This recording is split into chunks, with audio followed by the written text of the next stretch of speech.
Hello friend, હું છું આસિયાના ગોહેલ અને સ્વાગત છે તમારું આસુ કિચનમાં। તો આજની હું જે રેસીપી લઈ આવી છું તેનું નામ છે કઢી ચણા બટેટા। તો ચાલો આપણે જોઈ લઈએ। કઢી ચણા બટેટા માટે પહેલાં આપણે કઢી તૈયાર કરશું। તો આપણે કઢીને ધોઈ લઈશું ને કઢીમાં વસ્તુ જોશે ચણાનો લોટ, મીઠું અને હળદર, બસ આ 3 વસ્તુ જ જોશે। તો આપણે પહેલાં કઢીને ધોઈ લઈશું ચણાનો લોટ નાખીને।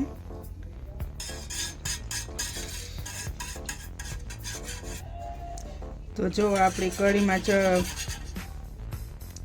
તો આપણે છાશમાં છે ને ચણાનો લોટ ધોઈ લીધો છે। હવે આપણે એમાં નાખશું સ્વાદ પ્રમાણે મીઠું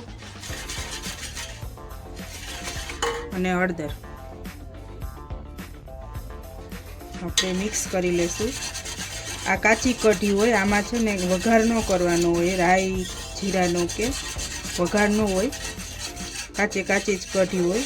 અને પછી આ રીતે કરી અને ઉકળવા મૂકી દેવાની, બસ બાકી કાંઈ નહીં। અને આમાં છે ને ઝીણી ઝીણી મરચાંની કટકી અને લીમડો માથેથી નાખી દેવાનો। તો તમે જોઈ શકો છો મિત્રો, જો આપણે મિક્સ થઈ ગયું છે, હવે આપણે કઢીને છે ને ઉકળવા મૂકી દઈશું। ચાલો તો આપણે એને ઉકળવા મૂકી દઈએ। તો તમે જોઈ શકો છો મિત્રો, મેં છે ને કઢીને ઉકળવા મૂકી દીધી છે। આપણે કઢીને છે ને પકાવવાની છે ખૂબ જ, એટલે હવે આપણે કઢીને પકાવશું। ચાલો તો હવે આપણે કઢી ઉકળે ને એટલામાં આપણે છે ને ચણા બટેટાનો મસાલો કરી લઈએ। કઢી ઉકળી જાય ને પછી આપણે છે ને આ લીલા મરચાં નાખવાના છે એમાં। તો આપણે કઢી ઉકળવા દઈશું। તો તમે જોઈ શકો છો મિત્રો, તેલ ગરમ થઈ ગયું છે ને હવે આપણે એમાં છે ને લાલ મરચું અને મીઠું નાખી દઈશું। પછી તરત જ આપણે બટેટા નાખી દઈશું।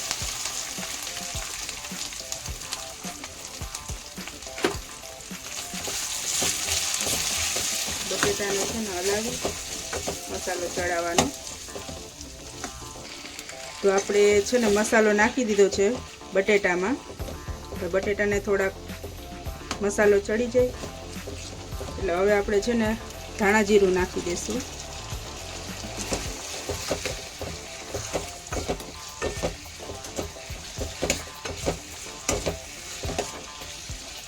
હવે આપણે છે ને એમાં ચણા નાખી દઈશું।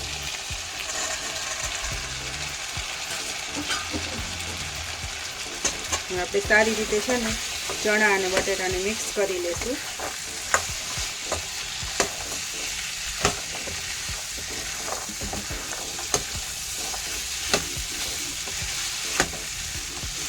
બહુ તમને આમાં લાલાશ નહીં લાગે, કારણ કે મેં મોરા કર્યા છે, બહુ તીખા નથી કર્યા બટેટા।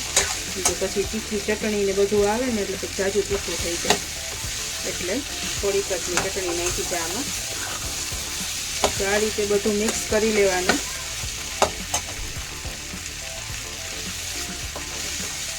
તો આપણે તો ચણા બટેટા આપણા મિક્સ થઈ ગયા છે, હવે એને થોડીક વાર રહેવા દઈશું ગેસ ઉપર। તો આપણા જો ચણા બટેટા થઈ ગયા છે એકદમ મસ્ત। ચાલો હવે આપણે ગેસને બંધ કરી દઈશું। તો તમે જોઈ શકો છો કઢી પણ આપણી એકદમ મસ્ત ઉકળી ગઈ છે, ઘાટી થઈ ગઈ છે। હવે આપણે એમાં નાખી દઈશું લીલા મરચાંની કટકી। આને છે ને કઢીને વઘારવાની ન હોય, ખાલી આવી રીતે જ છે ને હળદર મીઠું નાખી અને કઢીને છાશમાં છે ને ડોઈ લેવાની ને પછી છે ને ઉકળવા દેવાની। પછી એમાં છે ને લાલ મરચાંની કટકી અને લીમડા, જો આ લીમડો હું નાખું છું, સૂકો લીમડો, મારી પાસે સૂકો જ છે એટલે હું સૂકો નાખું છું। હવે આને સારી રીતે ઉકળવા દેવાની, જ્યાં લગીને કાચું ન લાગે ને ત્યાં લગીને। એકવાર તમે જરૂરથી ટ્રાય કરજો। આ રેસીપી બહુ ઓછી બધાય બનાવતા હોય, પણ અમને પર્સનલી ઘરમાં બહુ જ ભાવે છે, એટલે મેં તમને પણ રેસીપી નાખી કે તમે પણ એકવાર જોવો અને જરૂરથી ટ્રાય કરો। નાનાથી લઈને મોટાઓને બધાને ભાવે એ રેસીપી છે, તો એકવાર જરૂર ટ્રાય કરજો। તો તમે જોઈ શકો છો મિત્રો, જો આપણી કઢી પણ તૈયાર થઈ ગઈ છે। તો ચાલો હવે આપણે સર્વ કરીશું. તો ચાલો ફ્રેન્ડ, હવે આપણે છે ને કઢી ચણા બટેટાને સર્વ કરીશું. તો પહેલાં આપણે છે ને બટેટા લઈશું, ચણા અને બટેટા.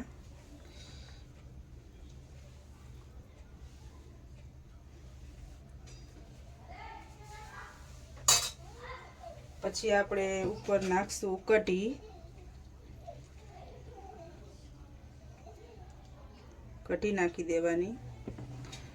પછી આપણે છે ને આ ફ્રાઈડ ઓનિયન છે, ડુંગળી, એને મેં છે ને પહેલાં તળી લીધી હતી, એ નાખશું. હવે આપણે નાખશું ચટણી. તો આ છે ને મેં લાલ મરચાં અને સિંગદાણાની ચટણી બનાવી છે અને લસણ. આ છે આપણે કોકમ આંબલીની ચટણી, કોકમની. આ કોકમની ચટણી નાખશું. પછી આપણે નાખશું સિંગદાણા, મસાલા સિંગ આવે છે ને, એ રેડીમેડ જ છે. પછી આપણે નાખશું ટમેટા અને પછી લાસ્ટમાં નાખશું આપણે ધાણા. તો તૈયાર છે મારા કઢી ચણા બટેટા. તો એકવાર તમે જરૂરથી ઘરે ટ્રાય કરજો, કેવા બન્યા છે જરૂરથી કહેજો. Thank you for watching. મારી રેસીપી જો ગમી હોય તો ચેનલને લાઈક કરો, શેર કરો અને સબસ્ક્રાઈબ કરો. Thank you for watching. મળીએ બીજો વિડીયોમાં. ત્યાં સુધી બાય બાય.